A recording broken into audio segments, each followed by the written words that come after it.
Bizitzan zehar, askotan hitz egiten dugu oso garrantzitsua dela osasuna zaintzea eta osasuntsu egotea. Baina, zer da osasuna eta nola zaindu dezakegu hau? Goazen ikastera! Osasunaren kontzeptua anitza, erlatiboa eta konplexua izan da betidanik. Historian zehar, modu haunitzetan ulertu dugun definizioa izan da hau. Baina gaur egun MOEk, hau da munduko osasun erakundeak, horrela definitzen du. Osasuna ongizate fisiko, mental eta soziala dela. Hau da, ez da soilik gaixotasunik ez izatea. Baina, nola definitzen dira kontzeptu hauek? Osasun fisikoa gorputzaren eta organismoaren funtzionamendu egoki eta orekatua da. Osasun mentala, pentsamenduak, jarrerak eta emozioak kontrolatzeko eta egokitzeko gaitasuna da. Nahasmendu psikikoek harreman pertsonal, familiar eta sozialetan arazoak sor ditzakete. Osasun emozionalak egunerokotasunean motivazioa, lasaitasuna eta eraginkortasuna izatea ahalbidetzen digu. Honek estres egoerei aurre egiten laguntzen digu eta besteekin modu egokian harremantzen. Osasun soziala, pertsona bakoitzak bere osasun fisiko eta mentalarekin lortzen duen oreka da. Eta horrek bere behar fisiko, zein psikologikoak asetzeko gaitasuna ematen dio. Osasunaren barruan jarduera fisikoaren kontzeptuak ikaragarrizko garrantzia du. Jarduera fisikoa gorputzaren mugimendua eskatzen duen edozein ekintza izango da, nolabaiteko energia gastua suposatzen duena. Hau da, muskulak martxan jarriko dira eta nolabait energia gastatzen joango gara. Osasunean horrek hainbat onura izango ditu. Orantxe azalduko dizkizu egunak. Bat, obesitatea, diabetesa eta bestelako gaitzak izateko aukera gutxitzen du. 2. Koloneko eta bularreko minbizia izateko aukerak murrizten ditu. 3. Gaixotasun mentalak izatea prebenitzen du. 4. Masa muskularra handitu eta hezur zein artikulazioak indartzen ditu. 5. Koordinazioa eta neuromotorraren gaitasuna hobetzen da. 6. Immunitate sistema sendotu egiten da. 7.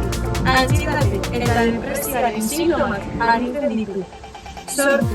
Autoestimua eta konfiantza pertsonala handitu egiten dira. Generazioen arteko harremanetan laguntzen du. Amar, oroimena, arreta eta gauzak egiten laguntzen du.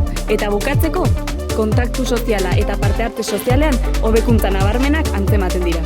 Honekin batera, MOEren arabera, 3 adintarte kontuan hartu behar dira jarduera fisikoa egiteko gomendioak ezartzerako orduan. 3 adintarteak hauek dira.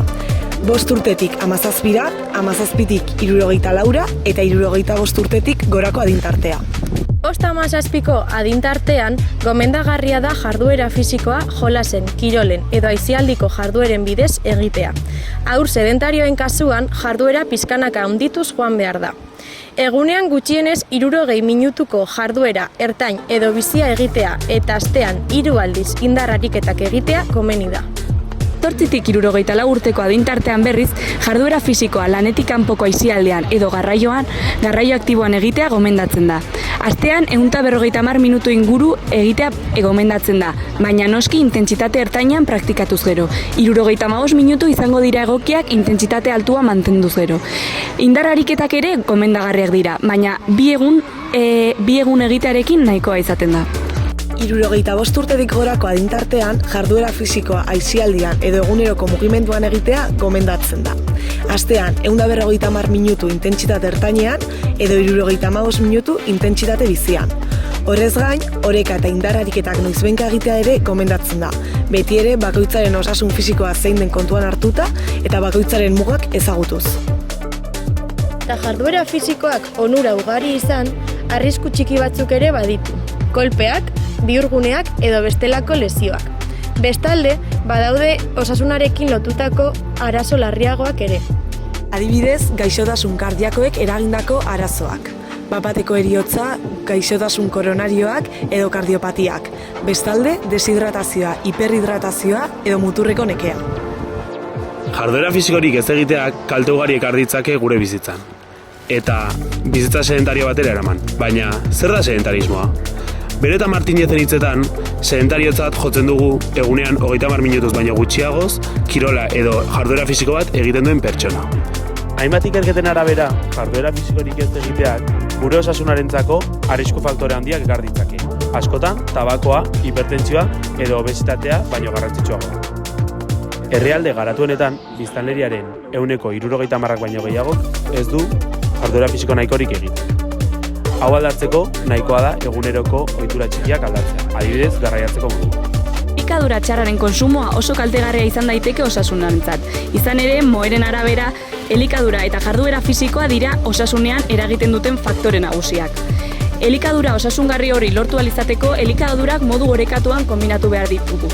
Gure gorputzaren behar fisiologikoa bermatuz eta baita gure behar fisiko eta intelektualak asez. Elikadura desorekagatik sortutako gaixotasunak gabezi edo gehiagikeriak direla eta prebenitu behar dira. Gainera, elikadura osasuntsu bat izateak burmuinaren funtzionamendu egokia bermatzen du eta funtzio intelektuala indartu. Ohitura osasuntsu horiek bermatzeko gorputz hezkuntza ikasgaia baliatu behar dugu.